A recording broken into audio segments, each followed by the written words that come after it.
Assalamualaikum warahmatullahi wabarakatuh. Bertemu lagi dengan Bapak Pak Asep Alia Rahman, guru pembimbing tantangan literasi kelas atas di SDN Manasari. Kali ini Asep akan mempresentasikan tugas tantangan literasi pada bulan Juli 2026, yaitu mereview sebuah majalah nalar ya.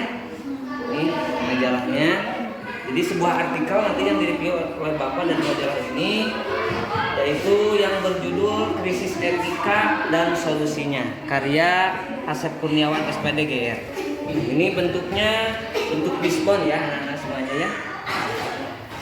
Jadi krisis etika dan solusinya. Dampak dan teknologi media sosial. Satu, akses tanpa batas terhadap konten negatif ya. Kemudian pengaruh budaya asing yang bertentangan dengan etika dan nilai bangsa kita. Selanjutnya, perilaku tidak pantas yang mudah ditiru oleh para siswa. Kemudian minimnya pendidikan keluarga. Ini satu, minimnya pendidikan keluarga. Poinnya, perkembangan kepribadian anak sangat bergantung pada pendidikan orang tua di rumah. Kemudian kekurangan perhatian, pengawasan dan waktu berkualitas dengan keluarga, serta krisis keteladanan dari orang tua buat para anak-anaknya. Yang ketiga, pergaulan dan lingkungan ya, yang dapat berpengaruh terhadap krisis etika. Satu, remaja cenderung meniru dan beradaptasi dengan nilai-nilai serta perilaku temannya. Kemudian lingkungan yang buruk atau tempat bermain tidak kondusif ya, dapat menularkan perilaku yang kurang sopan dan tidak baik. Kemudian yang keempat, krisis etikanya penyebabnya efektivitas pendidikan dan karakter ya. Jadi pembelajaran karakter masih terbatas pada teori saja. Kemudian pembiasaan dan evaluasi perilaku belum optimal. Serta perlu tanggung jawab bersama sekolah, keluarga dan masyarakat. Yang kelima, krisis etika itu disebabkan oleh arus modernisasi dan materialisme.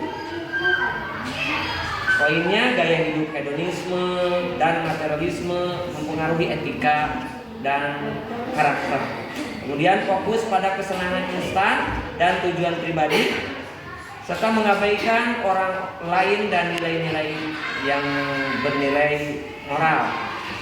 Itu ya. Dan solusinya krisis etika itu, satu, memaksimalkan peran keluarga dalam pendidikan karakter sejak dini, membatasi dan mengawasi penggunaan HP atau gawai, kontrol sosial di masyarakat dan lingkungan sekitar, kemudian membentuk dan pelaksanaan pendidikan karakter di sekolah secara konsisten.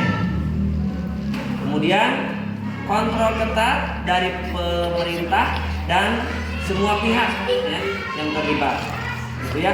Jadi pendidikan karakter adalah bekal utama ya.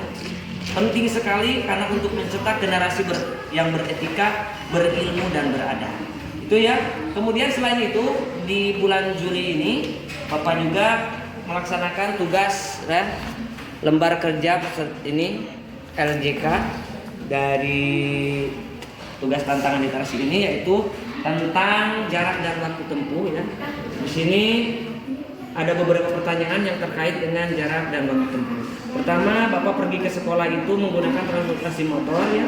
Biasanya Bapak berangkat jam 6.15 sampai ke sekolah jam 6.20. Jadi total perjalanan Bapak itu sekitar 5 menit sampai ke sekolah. Itu ya. Kemudian yang kedua, kegiatan yang kedua yaitu berlatih menghitung. Di sini soal pertama menghitung waktu perjalanan Andi. Rumah Andi berjarak 2 km dari sekolah. Setiap pagi Andi diantar ayahnya menggunakan sepeda motor dengan kecepatan rata-rata 1 km setiap 3 menit. Jadi tinggal dikalikan saja. Pertanyaannya berapa menit waktu yang dibutuhkan Andi untuk sampai ke sekolah? 6 menit. Jadi tinggal dikalikan saja 1 km per 3 menit, jaraknya 2 km. Jadi 2 kali 3. Jadi 6 menit.